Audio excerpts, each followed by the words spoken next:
कृष्ण गोविंद हरे मुरारी। एकादश स्कंद अध्याय चतुर्दश 14वां अध्याय।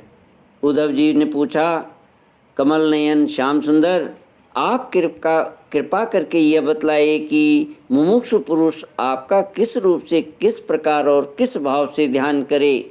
भगवान श्री कृष्ण ने कहा, प्रिय उद्धव, जो न तो बहुत ऊंचा हो और न बहुत नीचा हो, ऐसे आसन पर शरीर को सीधा रखकर आराम से बैठ जाए, हाथों को अपनी गोद में रख ले और दृष्टि अपनी नासिका के अग्रभाग पर जमावे। इसके बाद पूर्वक कुंभक और रेचक कुंभक और पूर्वक इन प्राणायामों के द्वारा नाड़ियों का शोधन करे। प्राणायाम का अभ्यास धीरे धीरे बढ़ाना चाहिए और उसके साथ साथ इंद्रियों को जीतने का भी अभ्यास करना चाहिए। हृदय में कमल नालगत पतले सूत के समान ओंकार का चिंतन करे, प्राण के द्वारा उसे ऊपर ले जाए और उसमें घंटानाद के समान स्वर स्थिर करे, उस स्वर का तांता टूटने न पावे। इस प्रकार प्रतिदिन 3 समय 10-10 बार ओंकार रहित प्राणायाम का अभ्यास करे। ऐसा करने से 1 महीने के अंदर ही प्राणवायु वश में हो जाता है। इसके बाद ऐसा चिंतन करे कि हृदय एक कमल है, वह शरीर के भीतर इस प्रकार स्थित है मानो उसकी डंडी तो ऊपर की ओर है और मुंह नीचे की ओर। अब ध्यान करना चाहिए कि उसका मुख ऊपर की ओर है और उसका मुख ऊपर की ओर होकर खिल गया है। उसके 8 दल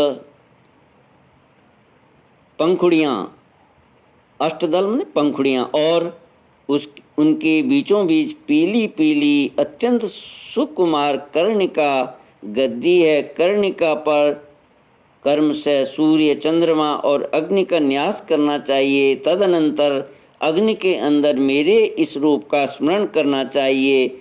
मेरा यह स्वरूप ध्यान के लिए बड़ा ही मंगलमय है। मेरे अवयवों की गठन बड़ी सुडौल है। रोम रोम से शांति टपकती है। मुख कमल अत्यंत प्रफुल्लित और सुंदर है। घुटनों तक लंबी मनोहर 4 भुजाएं, बड़ी सुंदर और मनोहर गर्दन है। मरकत मणि के समान सुस्निग्ध कपोल है। मुख पर मंद मंद मुस्कान की अनोखी सी छटा है। दोनों ओर के कान बराबर हैं और उनमें मकराकृत कुंडल झिलमिल झिलमिल कर रहे हैं। वर्षाकालीन मेघ के समान श्यामल शरीर पर पीतांबर फहरा रहा है। श्रीवत्स एवं लक्ष्मी जी का चिन्ह वक्ष स्थल पर दाएं बाएं विराजमान है। हाथों में क्रमशः शंख, चक्र, गदा एवं पद्म धारण किए हुए है।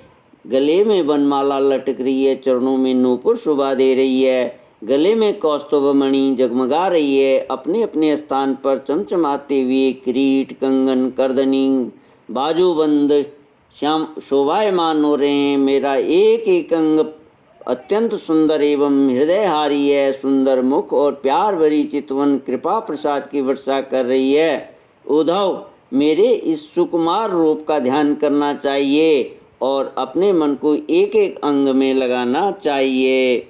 बुद्धिमान पुरुष को चाहिए कि मन के द्वारा इंद्रियों के विषयों को खींच ले, इंद्रियों को विषयों से खींच ले और मन को बुद्धि रूप सारथी की सहायता से मुझ में लगा दे।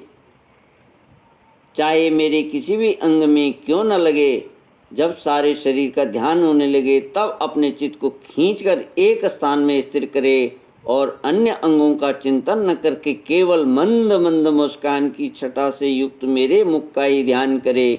जब चित्त मुखारविंद में ठहर जाए तब उसे वहाँ से हटाकर आकाश में स्थिर करे। तदनंतर आकाश का चिंतन भी त्याग कर मेरे स्वरूप में आरूढ़ हो जाए और मेरे सिवा किसी भी वस्तु का चिंतन न करे। जब इस प्रकार चित्त समाहित हो जाता है तब जैसे एक ज्योति दूसरी ज्योति से मिलकर एक हो जाती है, वैसे ही अपने में मुझे और मुझ सर्वात्मा में अपने को अनुभव करने लगता है। जो योगी इस प्रकार तीव्र ध्यान योग के द्वारा मुझ में ही अपने चित्त का संयम करता है, उसके चित्त से वस्तु की अनेकता, तत्संबंधी ज्ञान और उसकी प्राप्ति के लिए होने वाले कर्मों का भ्रम शीघ्र ही निवृत्त हो जाता है। श्री कृष्ण गोविंद हरे मुरारी, हे नाथ नारायण वासुदेव।